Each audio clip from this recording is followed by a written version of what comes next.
आप सभी को नमस्कार और मैं सारस्वत यादव आज इस वीडियो में आप सभी का स्वागत करता हूं। आज की इस वीडियो में हम पढ़ने जा रहे हैं पंडित जवाहरलाल नेहरू, जो हमारे स्वतंत्र भारत के प्रथम प्रधानमंत्री रहे हैं। इनकी किताब भारत की खोज का संक्षिप्त रूप जो एनसीईआरटी कक्षा 8 के पाठ्यक्रम में दिया है, इसका हम अध्याय 1 का आज अध्ययन करेंगे तथा इससे संबंधित प्रश्नों को हम अगली वीडियो में जानेंगे, जिसका लिंक आपको डिस्क्रिप्शन बॉक्स में मिल जाएगा। पहला है अध्याय हमारा अहमदनगर का किला। एक तरह से इतिहास जो है उसी को पंडित जवाहरलाल नेहरू ने भारत की खोज, डिस्कवर ऑफ इंडिया, भारत की खोज में वर्णन किया है। तो चलिए शुरुआत करते हैं।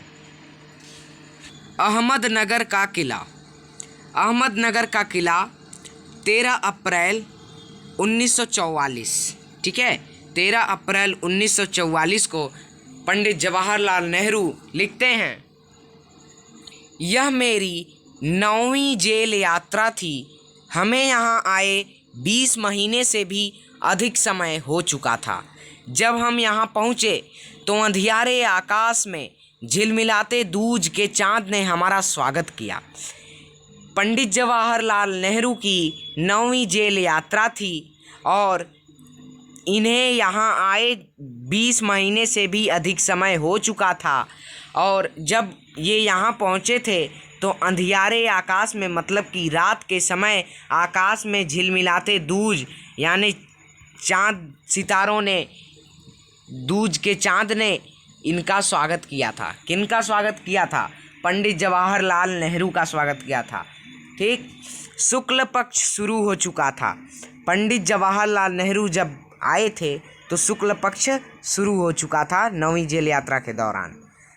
तब से हर बार जब नया चाँद उगता है तो जैसे मुझे याद दिला जाता है कि मेरे कारावास का 1 महीना और बीत गया है। चाँद मेरे बंदी जीवन का स्थायी सहचर रहा है। वही मुझे इस बात की याद दिलाता है कि अंधेरे के बाद उजाला होता है।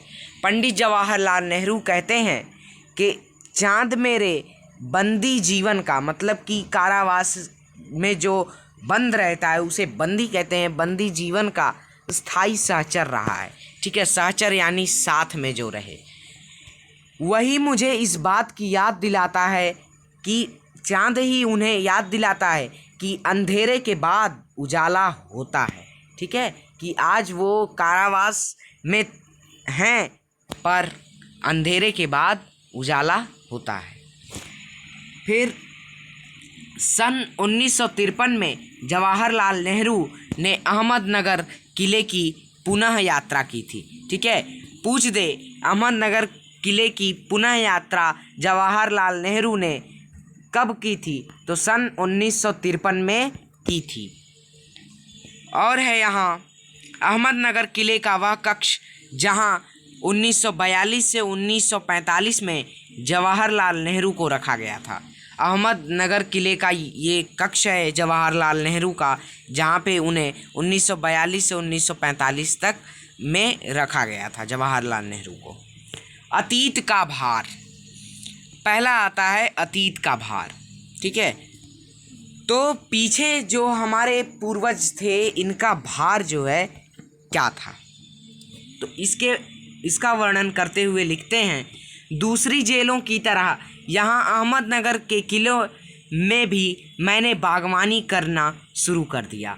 जैसे कि स्वतंत्रता सेनानी या सामाजिक नागरिकों को अंग्रेजी हुकूमत या अंग्रेज ने जो है उन सभी को पूरा जेल में बंद करके रखा करते थे और उन्हें प्रताड़ित करते थे। तो ये प्राइम मिनिस्टर थे, पीएम थे आज़ाद भारत के, तो इन्हें जो है जब जेल में बंद किया गया था तो ये हर जेल में जहाँ ये बंदी जीवन अपना बिताए थे वहाँ वो बागवानी किया करते थे।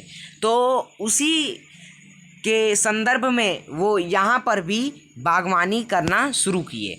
मैं कई रोज़ मैं रोज़ कई घंटे तपती धूप में भी फूलों के लिए क्यारियाँ बनाने में बिताने लगा।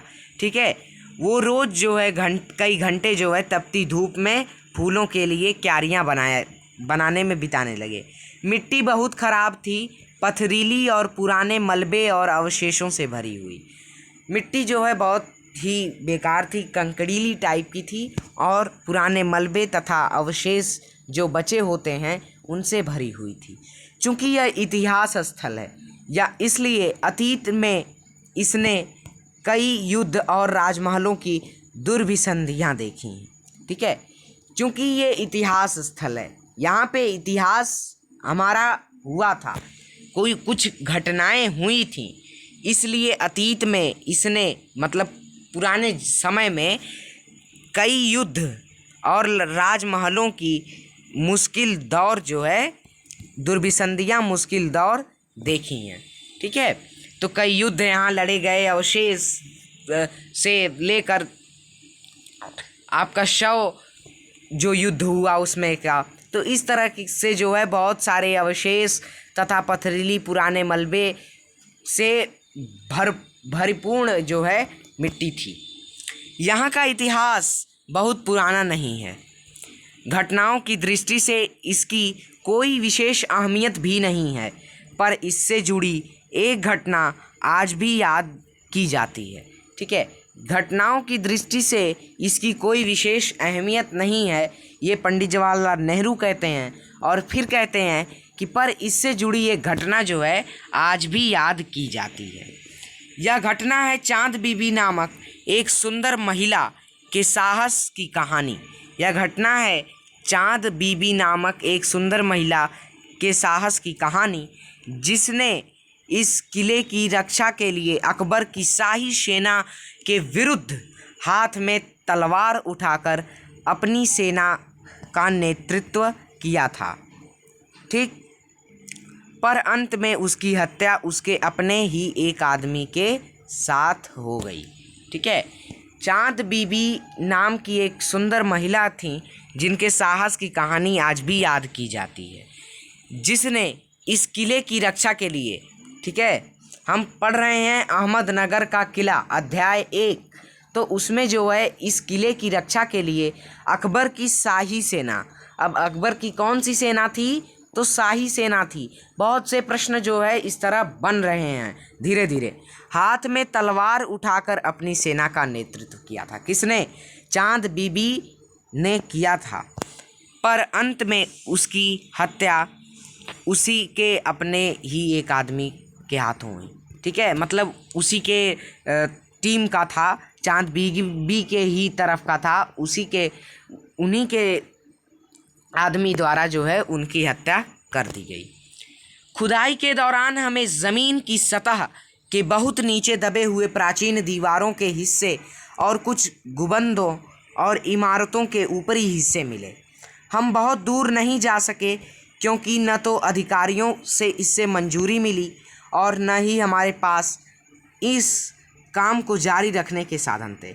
अब ये कहते हैं कि खुदाई के दौरान हमें जो है सतह के नीचे बहुत से प्राचीन दीवार के हिस्से तथा गुंबदों और इमारतों के ऊपरी हिस्से मिले थे, लेकिन ये बहुत दूर नहीं जा सके क्योंकि अधिकारियों से इसकी मंजूरी मिली और अधिकारियों से इसकी मंजूरी नहीं मिली और न ही इनके पास जो है इस काम को करने के कोई साधन थे।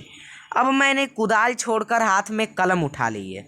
उन्होंने कहा कि अब मैं कुदाल छोड़कर हाथ में कलम उठा लिया हूँ, पर मैं जब तक आज़ाद नहीं हो जाता और कर्म के माध्यम से वर्तमान को अपने अनुभव का हिस्सा नहीं बना लेता, मैं उसके बारे में नहीं लिख सकता।